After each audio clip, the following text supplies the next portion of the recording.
because I am now live.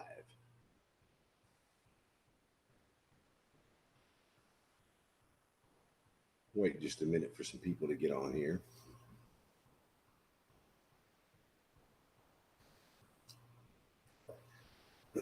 All right, everybody. Let's see where am I at. We're gonna go here. We're gonna go. So first up tonight is our good friends over at Hopkins Design, hopkinsdesign.com. If you're interested in getting a website done, you're interested in getting marketing materials, promotional items, stuff, not promotional items, but marketing materials for trade shows, getting logo designs, video footage, anything like that. You need a website, you got to go to hopkinsdesign.com. Check him out. When you do call and get a hold of him, let him know that Kevin with the Grind sent you. Next up, our good friends over at Urban Rides Magazine. What's up, Patrick? Urban Rides Magazine, established 2019. It's a kick-ass magazine, and it's got a sister or a brother, whatever they want to call it. Street Bagger Magazine. You got to go check them both out at urbanridesmagazine.com. You can get you a digital subscription, or you can get you a paper subscription, print subscription right to your door. All you got to do is go to the website, urbanridesmagazine.com, check it out, hit it up, get what you got to get, let them know Kevin with the Grind sent you, or go to Urban Rides Magazine on Facebook. Next up, our good friends at J&D Custom Polishing and Plating. Man, you need chrome plating, you've got to go see this guy. If you want show quality, badass, strong chrome plating, polishing, 24 karat gold, they do it all. You got to go check them out at J&D Custom Polishing and Plating on Facebook, or you can call the number on the screen and let them know that Kevin with the Grind sent you. Next up, our friends over at StellarCustoms.com, home of the all 100% carbon fiber windshields for your Harley touring models. Get with them. Check them out at StellarCustoms.com and let them know Kevin with the Grind sent you. Next up, our good friends over at Indiana and Illinois Thunder Roads Magazine. Man, I get my subscription every month. It's a badass magazine. You got to go check them out. If you're in Indiana or in Illinois, I'm sure you go to local bike shops. They've got them there. Pick you up a copy. And when you do, you find something in there, be sure to reach out to those guys on Facebook and let them know you heard about it on the Grind. Next up, American Drag Seats. Now, why would I hit two at a time? So I'm not going to do that. I clicked the button too soon. Sorry, people. Anyway, American Drag Seats, AmericanDragSeats.com, or you can get us at American Drag Seats /Attitude Inc. on Facebook or Instagram, AmericanDragSeats.com on Instagram. Home of totally custom seats. Anything. You got a pan, mail it to us. We'll foam it. We'll cover it. We'll do whatever you need done. We've got airbags that go into your seat. No matter what kind of seat you got, we got an airbag for you. We have, like I said, the factory Harley Davidson replacement seats, much more comfortable, much more low profile, much more custom. You got a Harley, hit us up. Next up, Legacy Bike Works right here in Manville, Texas. Legacy Bike Works.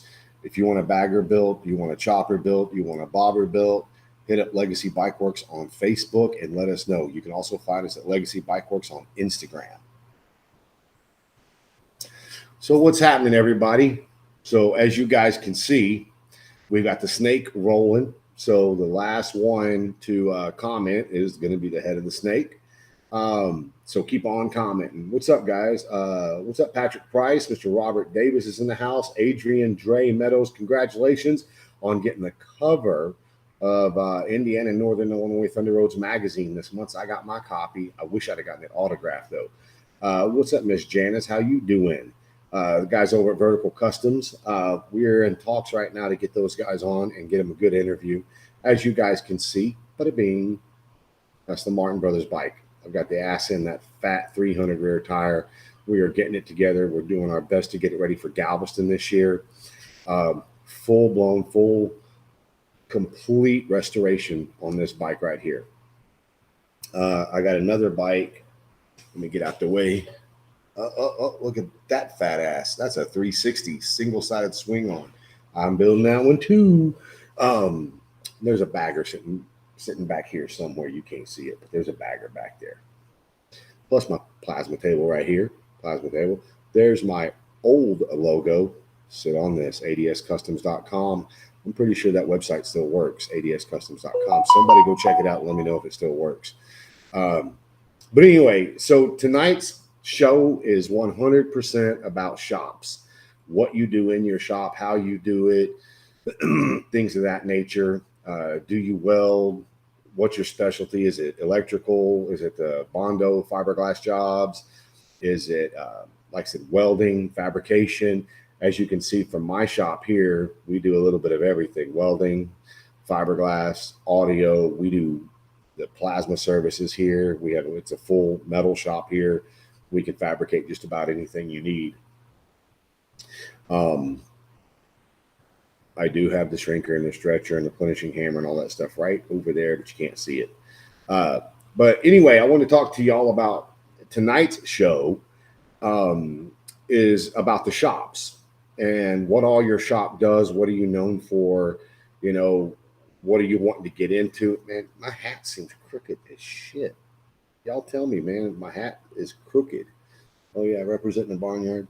Uh, I don't want to look stupid. I'm already lopsided. So, but anyway, so I've been talking to some other builders, not just bike builders. I mean, there's all kinds of fabricators in Houston, and I'm friends with a lot of different kinds of shops, from, big multi-million-dollar CNC mills, lathes type shops, all the way down to your mom and pop shops like mine.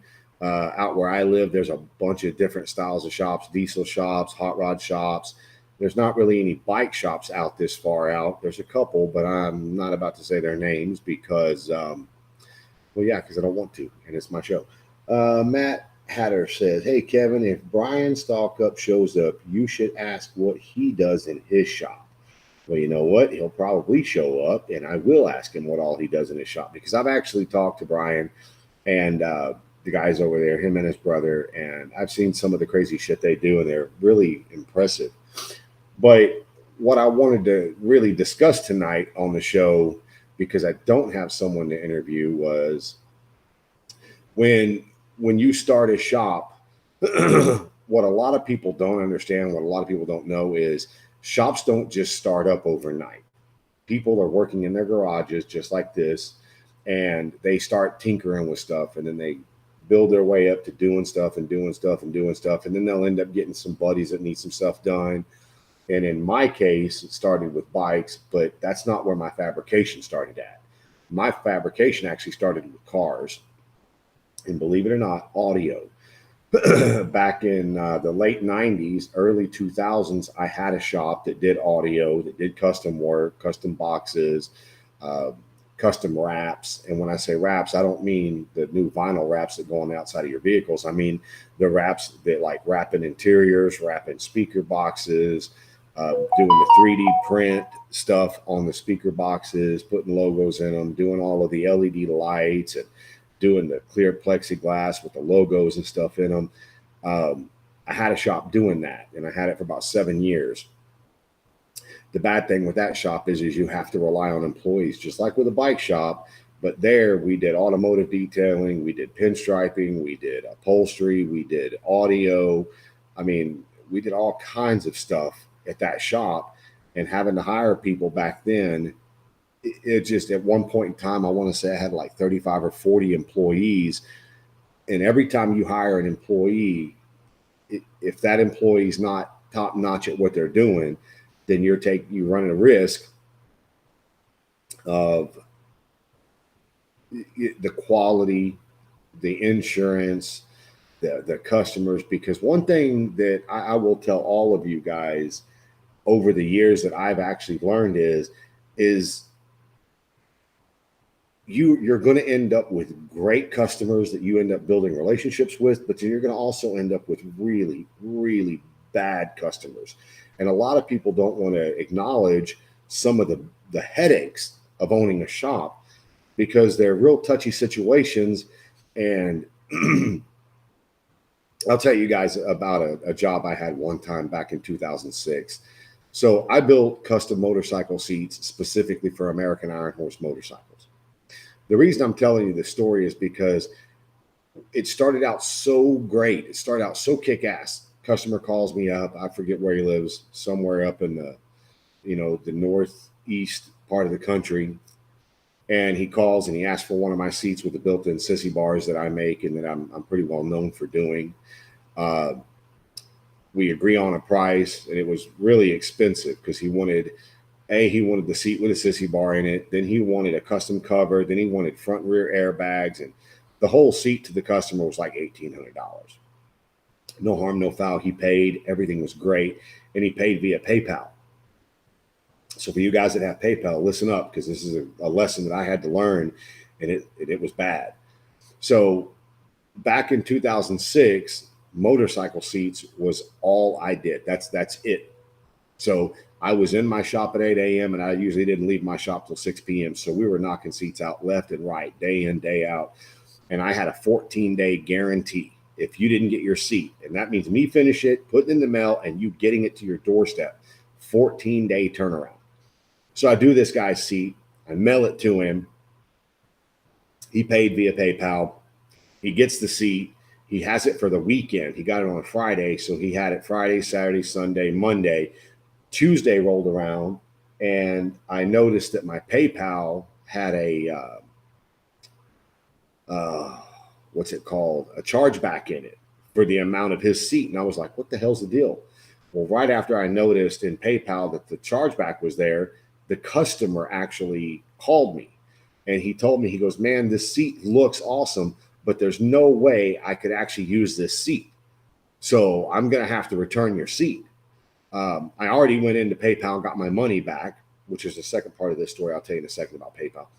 I already got my money back because I'm going to have to send the seat back to you, because there's no way me and my wife are going to fit on this seat. It's not what you said it was.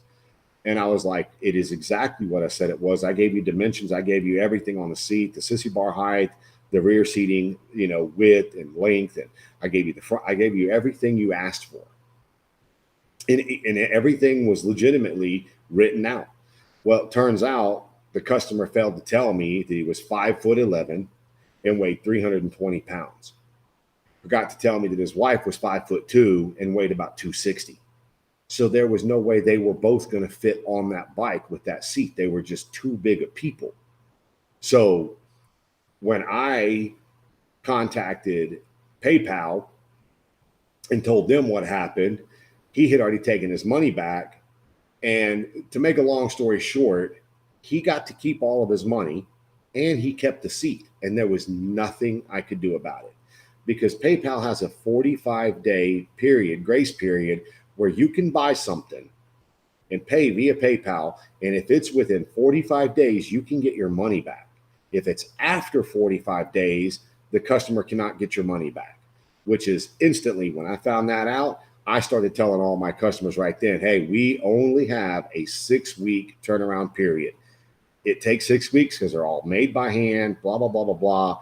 But it was basically 6 weeks so that it would cover the time frame so that they couldn't get their money back. Plus, when we sent the invoices to them, we put in the invoice the terms. There are no refunds or exchanges. If there is an issue, there's going to be a 25% restocking fee, and your refund has to be issued via a company check. They had to actually go in and agree that and then send me a copy of it. So I had it, and that cut down all that bullshit of people taking their money back right there. Because what you did was I covered myself. I covered myself with PayPal's terms, and I covered myself by letting the customer know up front they can't get their seat for at least 45 days. And if they didn't like the seat, there was a 25% restocking fee, and I would have to issue them a check as a refund. They could not go back into PayPal and take the money back. And it said it in the PayPal invoices. There's an area you can write terms. So having done that, having learned that business lesson that way, that's why I try to tell everybody that's wanting to be in business, start a shop, or they do have a new shop they're starting up and they're working out of their garage. I'm here to talk and to discuss things with, because there's so much shit about business that once you think you want to go in business because you think you got a product that works, there's still some other stuff you need to pay attention to. So if you're not going to do all of it, or you can't afford to do all of it, you got to start small, keep the circle small, keep the customer small, And you have to build your way up to get the money that it takes to get all the necessary things you need. One of the biggest things you need is insurance. Now, doing upholstery, my insurance was cheap. It basically just covered, like if someone damaged a seat or uh, just very minimal stuff. It was just basic liability over the shop.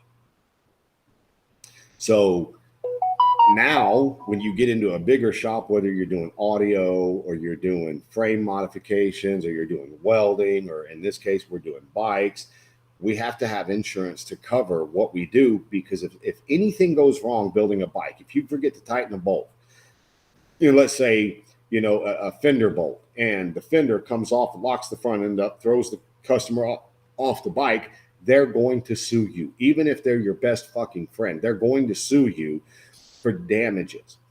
Now, it may not seem like that big a deal, or in some cases, it may seem like, man, why would my friends sue me? They know the position I'm in. I was helping them out. Remember this, loyalty is one of those things that's fading really, really fast. And when someone comes into your shop to spend money, their loyalty is only going to last as long as the quality of your work lasts.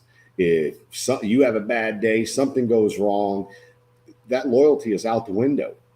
It really is, and justifiably, because if they took it anywhere else to anybody else's shop, as soon as something broke down, something happened, something went bad, they would be suing that shop.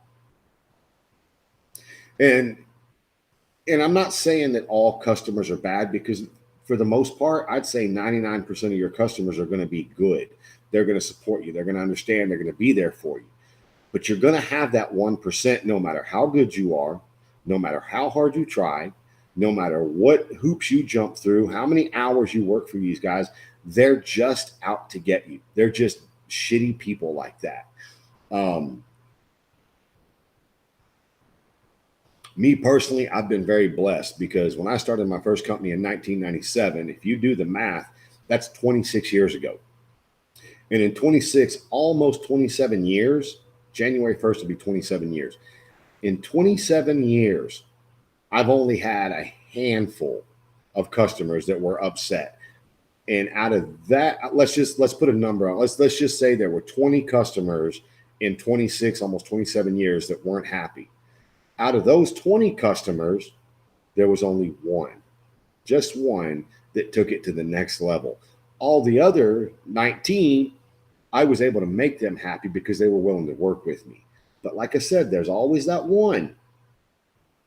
There's always that one customer that no matter what you do, they're never going to be happy. I've always prided myself in being able to read a customer.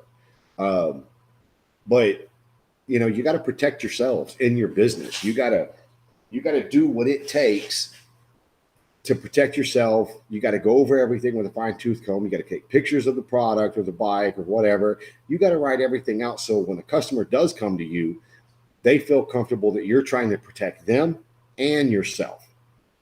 The reason I say that is because, like I said, if you get into a situation that someone's not happy with you, the main thing you're going to want to do is talk to them, find out what the problem is, and see if you can verbally come up with an agreement to fix the problem.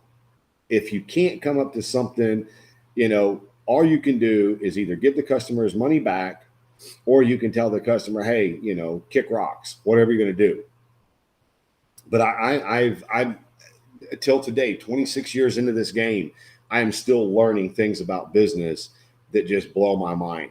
They blow my mind, that people can be so hateful.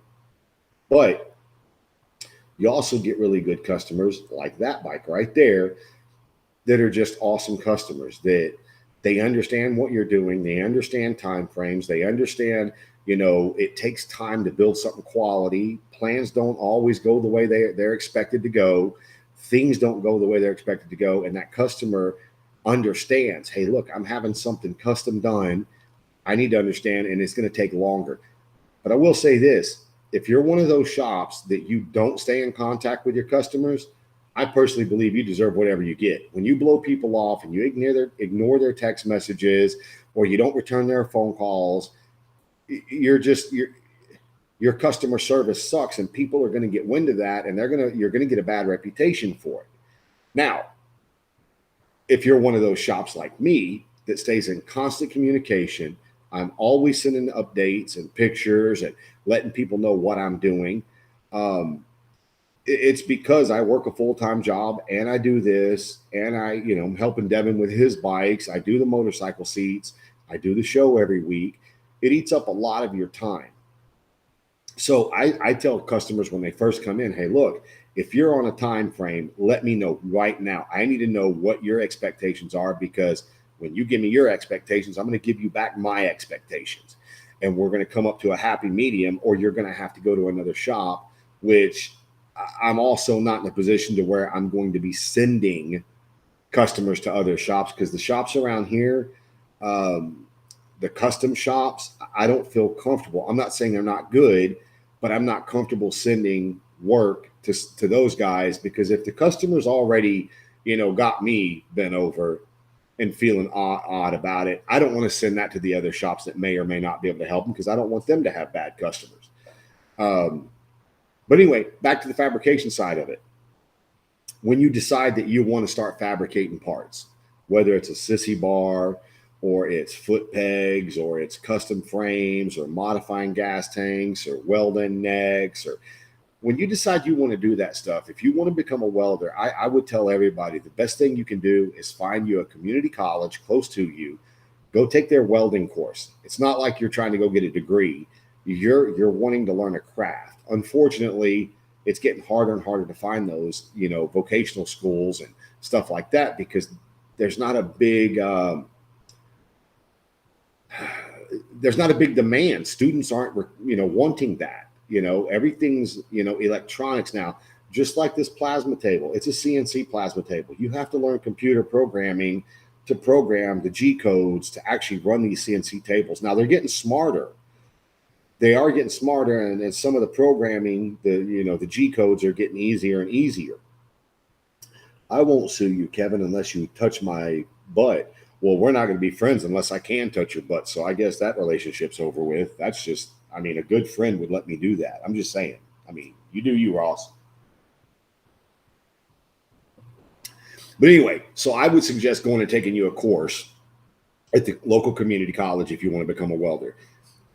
Welding is one of those things that if you take the class, they're going to start out more than likely teaching you stick. And then once you get stick, then they're going to move into doing MIG. Once you do MIG, they're probably going to push you over to TIG. And then they're going to teach you other stuff like brazing. They're going to teach you how to use an acetylene torch, to use a coat hanger. There's more stuff they're going to teach you along with that, depending on how much or how many classes you want to take to do it. But my point is that once you get that class behind you, then you're going to just prepare yourself to spend a lot of money on basic materials like, metals and things like that you're going to need: angle iron, box tubing, you're going to need round bar, you're going to need square bar, you're going to need tubes or pipes or stuff that you're going to want to actually fabricate with. Then when you start doing that stuff, then you're going to want out and get pipe benders, pipe rollers, things of that nature, depending on what you're going to want to build. Because there's a lot of cool tools out there. You may be the guy that just gets really excited about a roll cage in a car. You need to have some pretty good tools for that. You need to have pipe benders, pipe notchers, and you need pipe rollers. Just those three pieces of equipment, you can spend an easy $50K on those three pieces of equipment if you get the stuff that's made to bend just whatever the hell you need. You can get away with some smaller stuff. They've got stuff at Eastwood. They've got stuff at, I don't want to say all the names, Bailey, what is it called? Willwood. There's just stuff out there to be had that you can get cheaper to get going, to find out if you want to keep doing that type of stuff. But one thing I do, and I really enjoy welding. I like fabricating stuff. I like building stuff. We'll show you guys a picture of something I'm working on at my day job. That's just, I think it's a really cool thing. What the hell? Where'd the pictures go? I know I took them. Oh, there they are. There they are, right there.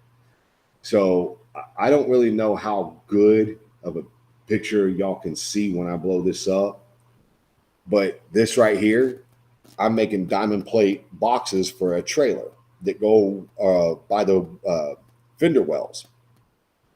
But I handcraft them. I did all of the welding on them. I did everything on those. But that's the kind of stuff I really, really enjoy, like making and doing. Um, there's a whole bunch of parts that are really cool, but see if I can find some other stuff for you guys to let you guys know some of the other stuff. Like this right here, you know, I made these big 3D starred rings, and those are really cool. But I like fabricating stuff, and that's just one of the things about me that, you know, I'm never going to ever admit to you guys or claim to you guys that I am by far the best fabricator out there. I think if you're the guy that's sitting there claiming you're the best fabricator out there, you better have a whole crap ton of stuff that you can prove and show somebody. Um, One of the guys I actually look up to is Rocky Seaman. If you guys don't follow him, go follow him on Facebook. Uh, the guy is does some of the best bead rolling and panel work I've ever seen. Uh, he's really good at it, really meticulous. Parts fit together really well. Everything looks really, really good with what he does. Another guy I'm a really big fan of is Lasse in California. I don't know if they call him Lassie or Lasse. I'm not sure, but you can get him on YouTube. The guy is amazing with metal work, English wheel, punishing hammers, shrinker stretchers. I mean, he can build stuff that just blows my mind. But those are the things that I like to do. I really like fabricating. I've met a lot of cool people in the motorcycle industry because I like to weld, because I like to fabricate, I like to do things. You know, just like Rocky, I met him because of the grind, found out he did metal work, I do metal work. You know, we're just cut from the same cloth. Me and Dan Juban, those guys over at Shy South, met those guys because of the Grind Biker Build Off. Started talking. Those guys really get down on metal fabrication and stuff like that too. So we have a lot in common, and it's people like that that I get along with, and I speak their language. They speak my language. Um, but anyway, beyond all that, he said, I'm a plumber and use fabrication as my escape. See, that's another thing. That fabrication, when you're out here making something and doing something, man, you get in the zone and you're right there on it. Sorry, I'm thirsty. But anyway, back to the shop work. When you decide what you're going to do in a shop, you're going to build motorcycles, you're going to do car audio, motorcycle audio, you're going to do the body kits and build baggers. Whenever you decide you're going to do these things, there's just things you have to put in place before you just say, hey, I'm going to open a company. And I don't even care if you have a backer. If you have a backer and someone's like, hey, I'm going to give you a couple $1 million, open up a shop. I'm going to tell you right now, anybody that's a millionaire that's about to give you $1 million, he is going to expect three things from you. First things he's going to expect is, I'm going to give you $1 million. How are you going to pay me back? I need to know that. That's the first thing. So there's the contract with paying me back. The second thing he's going to want to know from you is, all right, I need a business plan. How do you plan on making the money to pay me back? Okay, well, you got to be able to put that shit out there. You got to be able to tell him, okay, well, if I build a bike like this and it costs this much money, this is my profit margin. I'm going to give you that much money. Now, somebody that's a millionaire is going to know exactly what gross and net is. They're going to know what red and black is. And there is a term for red and black in business. There's just things they're going to want to know from you. And then the third thing they're going to want to know is, what do I get back from you if I invest in you? You know, so the money you want, how you're going to pay him back, what's the contractual terms you're going to pay him back, how long you been doing it? How long have you been doing what you're going to do? Because, I mean, even if you can bullshit somebody and tell them, you know, give me $2 million and I'm going to bullshit, I can bullshit that 2 million out of you. You're going to eventually need to lay everything out for this person. I have a real good friend that just did that, and it wasn't $2 million. I bet he wishes it was, but it wasn't. But I will say this, you got to put a business plan together so that you're covered the company's covered, and your investor's covered. And if you don't know what you're talking about, it's going to become very obvious very fast. That's why I tell anybody that watches this show, anybody that shares this to somebody that may not even watch the show, that needs some kind of blueprint to get themselves going, to keep themselves out of hot water, to keep themselves from getting screwed over by an investor. Because I'll tell you this, you get screwed over by an investor just as fast as you can screw an investor over. And if you don't think that's true, here's another little story for you. I had a guy one time invest in me, and the investment was $25,000. The agreement was, you give me $25,000, I give you 20% of the net company annually. You get 20% of the net profits annually. But I need to secure all $25,000. Here's what I'm going to do with it. Here's what I plan on making, every month or every quarter. But I'm not paying you money back, but once a year. I'll pay you annually. I'm not going to pay you quarterly. I'm not going to pay you monthly. And I'm not going to pay you out of every dollar you make. The company's going to run and operate, and throughout the year, and then you get 25% or 20% of the net profits. It happens. The guy gives me about $12,000. I get everything going. He still owes me another $13,000. Well, that $13,000 never came. He gave it to another guy that was the guy that was going to do the stereo portion of my shop. I didn't know there was going to be a stereo portion of my shop. I thought it was just going to be a detail center. Well, he put that money into that guy, gave that guy that money, gave that guy the other $13,000 to buy inventory, set it up, build the big wall with the speakers and the displays and the stereos, the amps and all those things. And it rolled on for about, 6-8 months. And the stereo guy just didn't know what he was doing. And the bad thing about it was he was bipolar. So you couldn't even get that dude to come to work, but maybe 2 or 3 days a week. And other than that, he just wouldn't even show up. I got stuck holding the bill. I got stuck for everything. Well, finally, after 2.5 years of just robbing Peter to pay Paul, I finally got out of my contract for the shop. Once I got out of the contract to get out of the shop, I went to another shop that was half the price. And that's where I was doing all the motorcycle seat stuff. And then I put the mobile car wash back out on the streets, let them make their money. Couple years into doing that, I decided, you know what? It's time for me to sell the car wash because it's too much liability. I can't trust the guys that doing it for me. I'm selling it.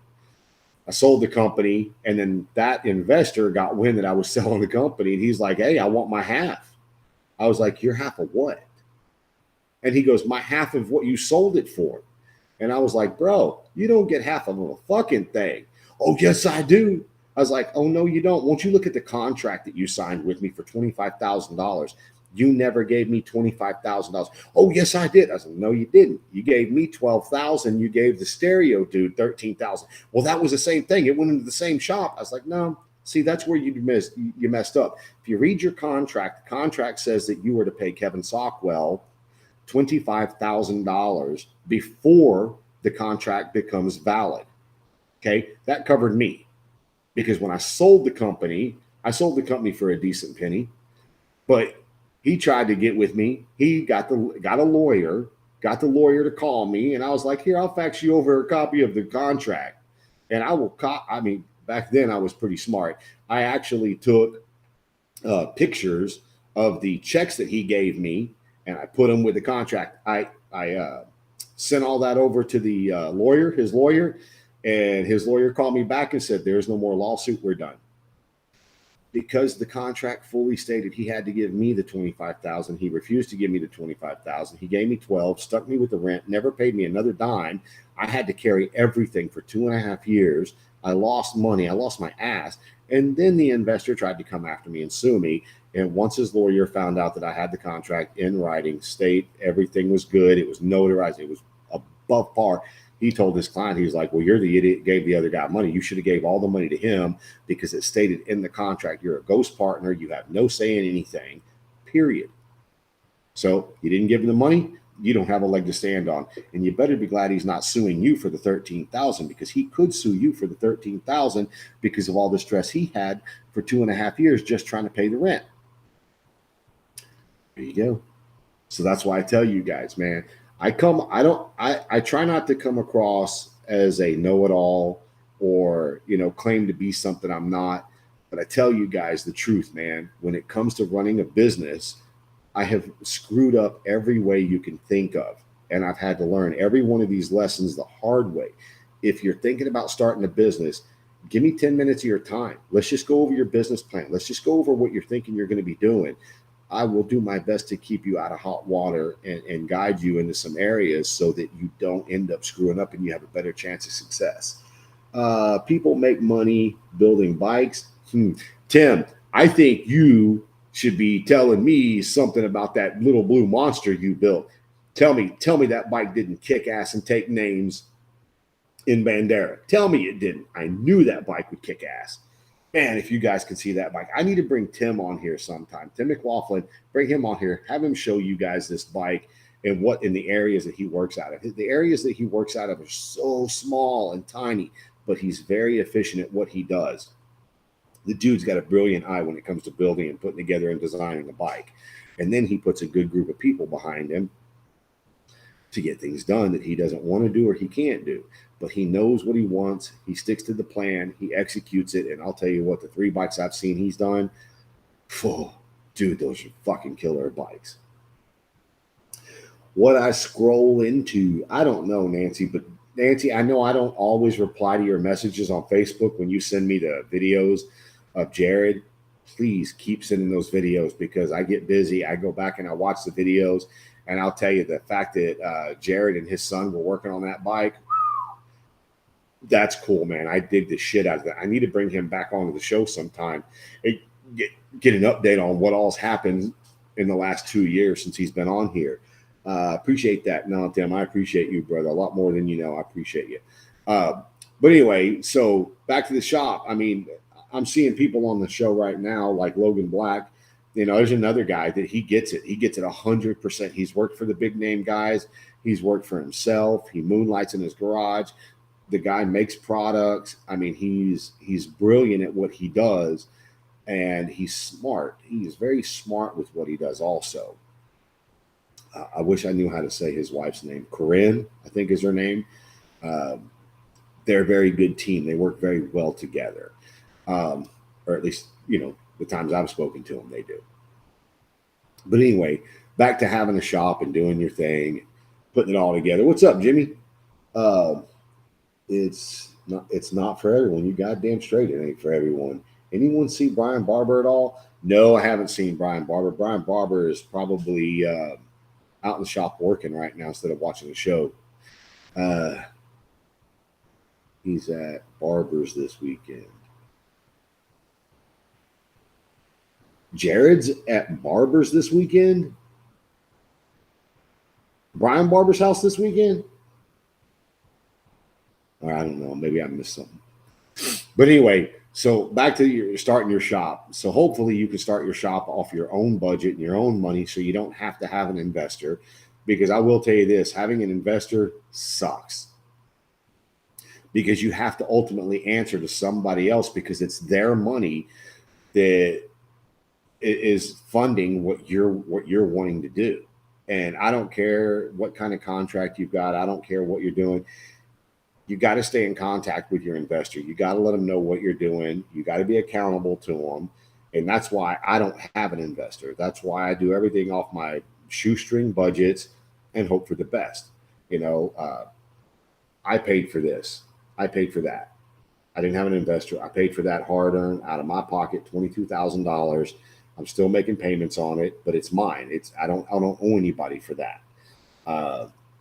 There was someone that said they would buy it for me and I could just, do things for them, but I didn't want to do that because I don't want to stress a relationship over this because this thing ain't working 24 hours a day, 7 days a week like I thought it would. Another mistake. But you know what? I like having it here so that when I do need it, boom, I'm right there. I can use it.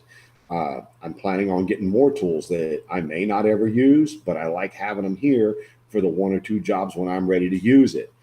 Yes, Barber's Museum. He took the drag bike number 56. Oh, okay. That's cool. Now I understand what you're saying too.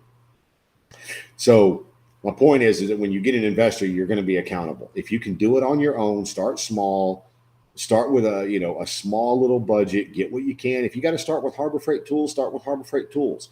The other thing you can do is Google auction houses around you, wherever you're from. And they're going to be auction houses that will sell used equipment. They'll get equipment in from shops that have gone into bankruptcy, whatever it may be, and you can literally buy machinery that's thousands and thousands of dollars for pennies on the dollar. Bad thing is you got to pay for it all up front. So with that being said, it's a good avenue to do that, but it's also, you got to have that cash up front to be able to get them. So save your money, work hard, be honest with your customers, do the best you can and try to surround yourself with good people that are going to support your dream, because not everybody that's your friend, which you see these fucking memes all over the internet. Not everybody that's your friend is actually supporting you. Some of them just hang around until they get what they want from you. And then when they don't need you, they're not your friend. That's a true statement. But I mean, if you just figured that out on Facebook because you got a meme of it, you're an idiot. That's one of those life lessons you should have learned around, I don't know, high school. People use you. You should have figured that out pretty fucking quick. I personally will allow someone to use me because every time somebody uses me, there's going to come a time they're going to need me, and I'm going to throw it so far back into your face it's not even funny. I literally will embarrass you with it. You ready to crank that bike yet? No, not yet. I ran into a problem with that right there. So I was putting in the internal throttle, and it was hanging up inside of the. He said, "Man, fuck these motorcycles." No, so anyway, when I was working with the throttle, the internal throttle must have been an old throttle, and I went to crank on it, and it broke off the bearing inside of it. So that was a headache getting that back out. But I'm waiting on a new internal throttle to get here. Once I do that, I've got, like I said, I've got all the wiring laid out where it's supposed to go. I've already got the wire ran through, the pull wires ran through the whole frame where all the wire goes. So I can literally run the wire through the framing in about 10 minutes, all the wires. And then I can start heat shrinking and doing all that stuff to get it ready. I also had to build a couple of, let me use this hand. I also had to build a couple of spacers for the handlebar. And I built those. Now they're at polishing, getting polished up because I made them out of stainless because I didn't want them to be chrome. So, okay, I'm there for you. Late tuning in. What's up, bud? Eric, we are talking about the ups and the downs of starting your own business, starting slow, building up, doing things, getting an investor, all the woes of doing that. You can go back and get caught up later. That's been done for months. Okay, see, well, off of a IV bottle, well, hey, it's still there. I'm probably going to run mine off of an IV bottle too. But anyway, stop picking on me. My whole point was with tonight's show is that I wanted to give you guys some information because I know there's a lot of people out there. I talked to a lot of people that that literally just watch the show. But when they watch the show, they're learning stuff from it. And I don't want to say that I've put people in business, but I've given them a resource so that they can figure out whether or not they want to go into business. It's not always easy, it's not always going to work out the way you think it's going to work out. I mean, if you have a customer come to your shop and get a price on a bike, they're going to get a price. I can't tell you how many quotes I've given in the last year, and they've just never came back. They just don't. And it's because they're window shopping. And I get that. And that's what they should be doing. Okay, I'm in 20 years in with my companies. It's hard not to work, never ends. Yes. So that's what we were talking about, Eric, is I've been in my own companies for almost 27 years. And you never stop learning when you own your companies. And Eric, you're in a position to where you have a really good like assembly line type thing going on. So you're able to pump paint jobs up faster. And dude, I don't want to bring all this up, but you hit the nail on the head. There's basically two sides to your paint shop.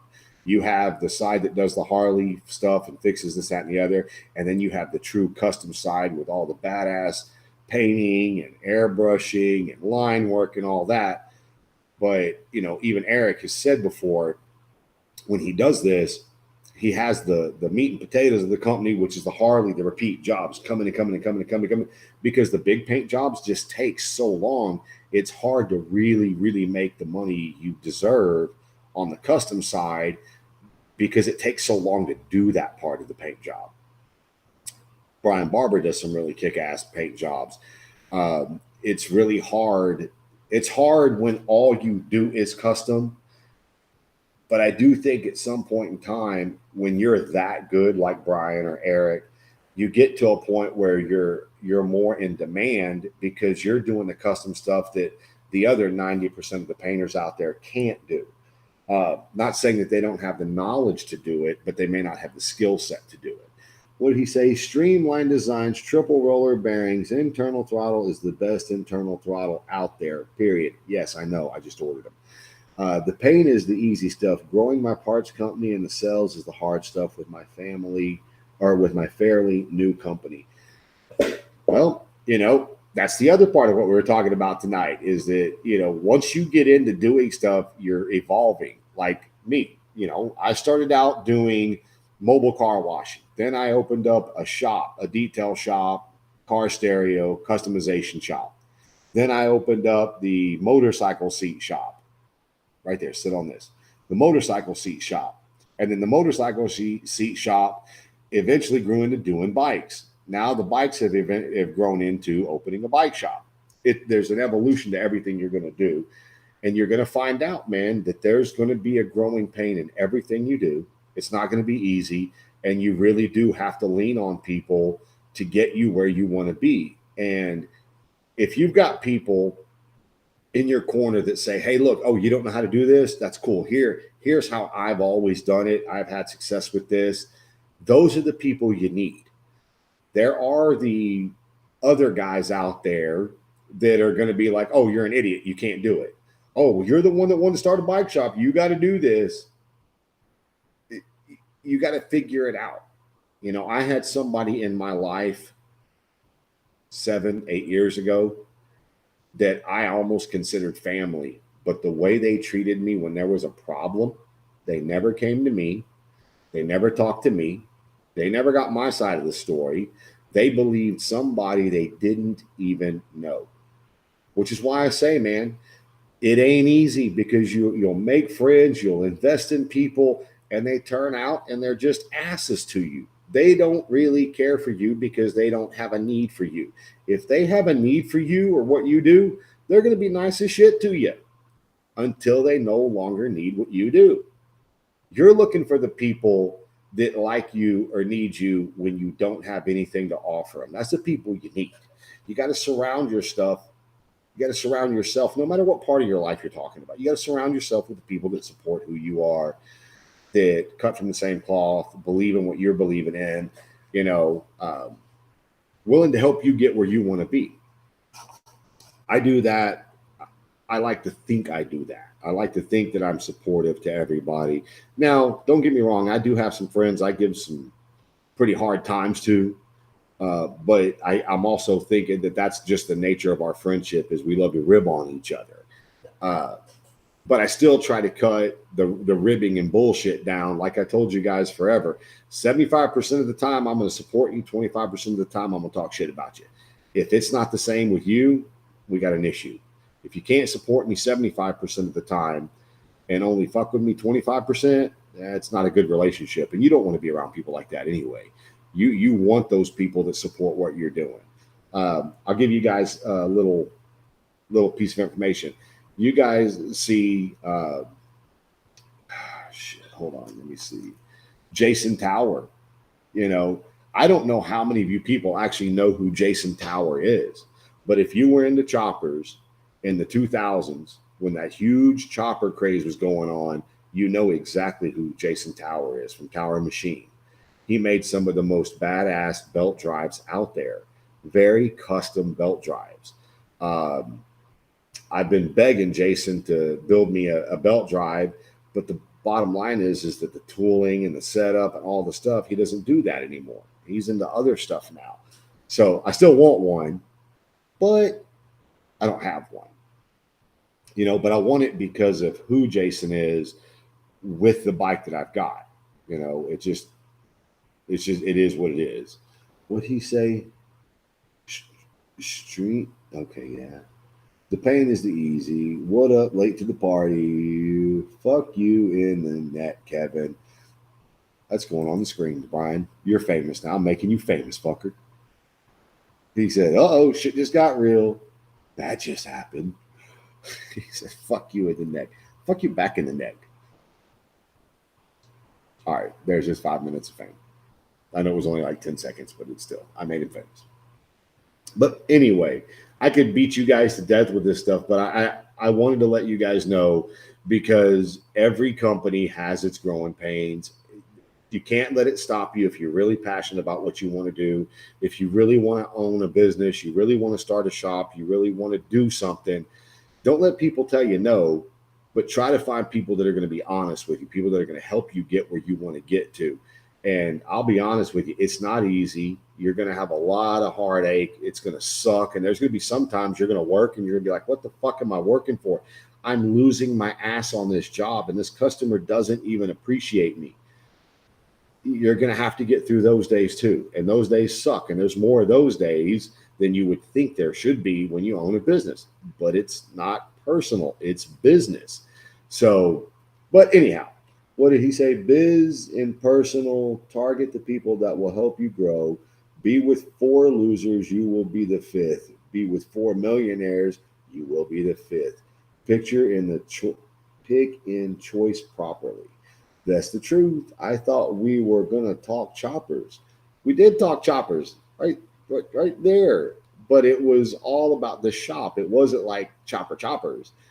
But I will say this: for those that don't know, Kevin Baird is building 2 choppers, or should I say, he's completing 2 choppers that he bought that are badass choppers, and I can't wait to see them done.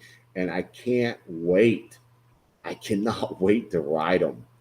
Yes, I'm going to get to ride these 2 bikes. If it means me taking an ass whooping from the builder of the bikes, I'll just have to take that ass whooping. But I want to ride both of these bikes. It's biz nuts. It is biz nuts, Justin. It is. I sent you a message a minute ago, Justin. Did you get it? Just please leave a comment, yes or no. He's rebuilding it. That's, oh my God, dude. You need to listen to the show. Can't soar with eagles when you surround yourself with chickens. Real choppers are making a comeback. I actually would agree with that 100%. We show a chopper on a lift. No wonder nobody wants a chopper, and no, you can't ride it. What do you mean? That is bullshit, Kevin Baird. Oh, now we have an issue. Now we have an issue. There's the issue. I'm going to ride one of those bikes. I'm going to ride both of those bikes. Like I said, if I have to take an ass whooping to ride both of those bikes, I'm going to take an ass whooping to ride those bikes. He said, yes, I said it. You're an Indian giver. Get to the choppers. The choppers. Okay, so here's you guys want to get back to choppers. So the reality is there's a chopper right here. There's a chopper directly behind me. Bada bing, bada boo. There's a bobber right there. So 1, 2, that's 3 in my shop right now. As you can see, well, you can't see because it's in front of the Martin Brothers bike. There's a bagger that's being finished up right there. We also have my bagger, and Devin's got more baggers in line coming in. But choppers is the shit. Choppers are just the shit. I love them, and they're cool, and you can get really creative on building choppers. I just pray to God it never goes back to the way it was in 2004, 2005, 2006, where you had every idiot in the world opening up a chopper shop. The bikes are going to kick your ass, you non-jockey shifting, riding mother flipper. Oh my God, Brian Barber is attacking me. Does anybody have my back on this? Not you, Kevin Barrett, because I know you don't have my back on this one. I'm going to ride them. I'll show you I can ride them, and I won't wreck them. There you go. He goes, I recommend it. He goes, yes, Dan, you do. I agree. See, I agree with you now, Brian. Yes, Dan, now you need to come to Galveston. He just said, nope. What the hell? Quit toying with us, Dan. You know we want you and the guys and the girls in Galveston. Okay, Blue and Jenny cannot come because they just popped out a baby, and the baby's only going to be, what, 5 weeks old when Galveston gets here? Not even 5 weeks old. The baby will be right at a month old. Yeah, y'all can't come. But there's no excuse for you, Dan. I mean, y'all got to come. But anyway, guys, it's another Thursday night. I'm in my shop because they still don't have my goddamn air conditioner fixed upstairs because it rained and they couldn't work in the rain. I don't care about the lightning. Lightning would have never hit them. The next trend, performance choppers. He said performance choppers. Do you know what it would take to build a performance chopper? Not a whole lot. Not a whole lot. It doesn't take a whole lot. You strap 115 horsepower, 107 to them things. That is high performance. I mean, the horsepower to weight ratio is ridiculous. The industry is changing. Choppers coming back are going to show who the actual builders are. Fake decorators are screwed. Dude, you don't have to tell me that, Eric. When it comes right down to it, and I'm going to tell you guys something truthfully. If choppers make a comeback, you're going to see people, and I know he's going to give me shit for this. You're going to see people like Brian Barber step back into the ring because I know for a fact that dude builds the frames. He builds the tanks. He builds the fenders. He will build them fucking bikes from scratch. That's the guys I look up to. That can, hey, man, what size wheels or tires you want? Okay, well, we're going to do that. Let me go on and build this frame for you.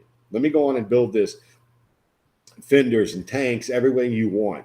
So Brian can be a dick, but Brian is actually one of those guys that if these choppers make a comeback, I almost guarantee he's going to get back in the game, or at least be helping two of his friends get into that game heavily.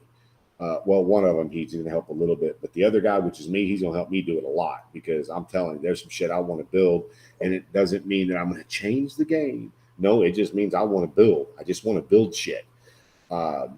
We built everything from ground up. Not many people can do that anymore. No, I don't see a lot of people doing it.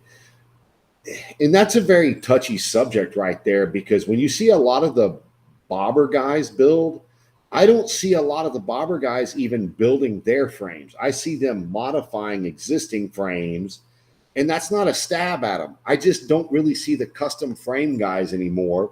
I don't see guys. Now, there is a guy out there that I've seen his work, and he's legitimate. He's a badass, and that's Porky. Andy I can't even say his last name, McCaslin. That dude is a way wicked builder. I mean, I got to meet him in Sturgis in 2019. That dude impressed me so much it wasn't even funny. You guys need to go check him out. I think it's called Porky's Choppers. Is that right, Brian? Porky's Choppers? The dude's just badass. I mean, all the way around, he's just badass. He builds a lot of cool, creative stuff. Again, kind of people I like to hang around, talk shop with, who knows, get drunk with, hang out, ride bikes with, whatever. But anyway, all right, well, I've rambled on enough about shop talk, so we will see you guys next Thursday night. Y'all go have a kick-ass night. Please push the share button. Go over to the YouTube channel, which is the Grind Biker Build Off. Subscribe to the YouTube channel. Let's get those numbers up.